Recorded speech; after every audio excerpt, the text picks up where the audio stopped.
Art has a very high status in modern societies. People flock to museums, and artworks fetch record prices. But our age is also oddly reluctant to say in clear terms what art might actually be for. An odd mystique surrounds it, epitomized by the puzzlement many of us feel as we look at yet another odd-looking modern work of art in a contemporary museum. We're often left quietly and politely wondering, what is it all meant to be about? For most of history, this kind of question didn't arise because it was abundantly clear what art was for. The question mark over the purpose of art is really a modern one. So let's go back in time and find out about a wider range of options that we might be able to draw on fruitfully today. Rome 290 AD. Deep below the imperial Roman city, the faithful secretly gather in catacombs or burial chambers to celebrate a new religious figure, Jesus Christ. Christianity, though still in its infancy and ruthlessly persecuted by the Roman authorities, is rapidly gaining ground. Like so many religions before it and since, Christianity has become involved with the making of art. Here, an unnamed and not especially talented artist represents Jesus' healing of a bleeding woman, an incident recorded in the New Testament. Like all religions, Christianity is using art for a clear and understandable purpose, to make its message more resonant, emotionally attractive, and popularly appealing. Art is like a kind of advertising for its ideas. Soon, Christian artists are going to dominate Europe. For almost 1,000 years, almost all art produced in Europe will simply be Christian art. From humble beginnings in a subterranean prayer room, Christian art will go on to produce extraordinary cathedrals, paintings, sculptures, and celebrating and enhancing the prestige of its messages. Thailand, 15th century. An unknown craftsman finishes a statue of the Buddha, one of many hundreds of thousands of such statues produced over the centuries in Southeast Asia. The purpose of such art is extremely clear. You're meant to look at the Buddha and take inspiration, becoming a little more as he is. The sculpture is an invitation to calm and contemplation.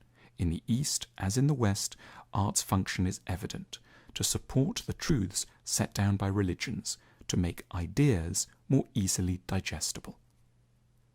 Paris, January 1801. The French artist Jacques-Louis David finishes Napoleon Crossing the Alps. It commemorates a moment when, a couple of years before, Napoleon, still in his 20s, launched a lightning raid on the North Italian states, winning a series of astonishing victories. In the picture, Napoleon masters a white warhorse, though he actually crossed the mountains on a more serviceable mule. Here art is doing something it has done throughout history as well, acting as propaganda for a political cause. Napoleon is looking back to the example of Louis XIV of France, who did a lot of propagandizing with art. It was a habit he got into throughout his rule. Paris, 1833.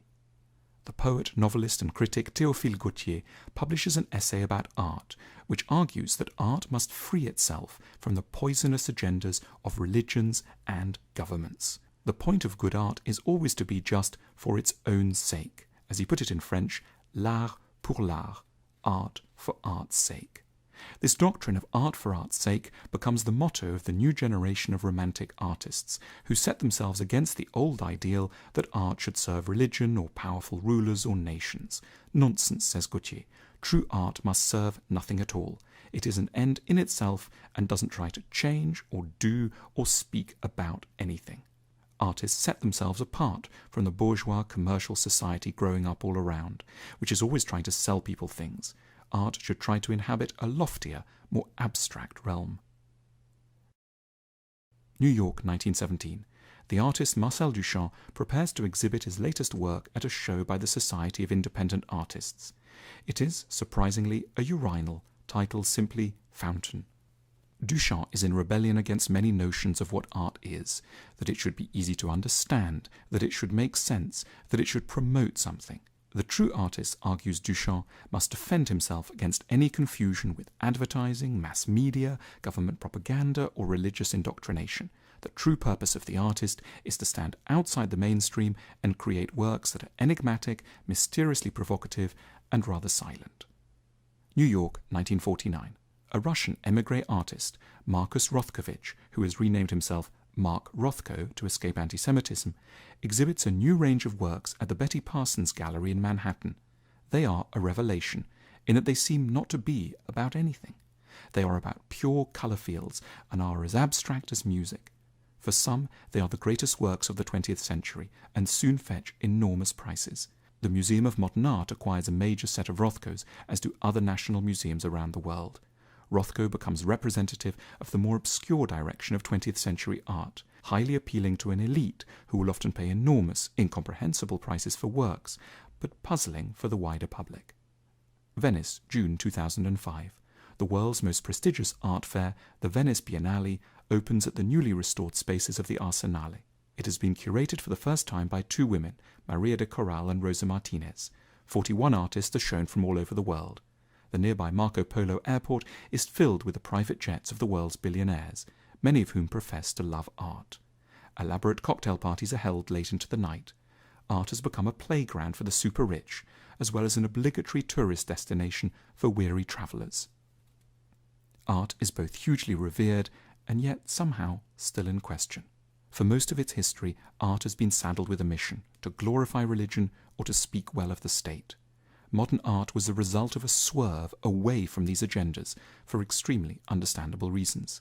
Yet, if art is to regain its true centrality, it should overcome its hesitation about stating what it's really for and is trying to do. It is really and has always been a sophisticated tool, a tool that can help us to cope with things like loneliness, that can fill us with hope, that can help us to communicate our inner world, that questions power and aims to improve political systems. It is never an insult to ask art to do things for us, to be a practical part of our daily lives. We honour art most when we give it the highest task of all, to help us to lead better lives.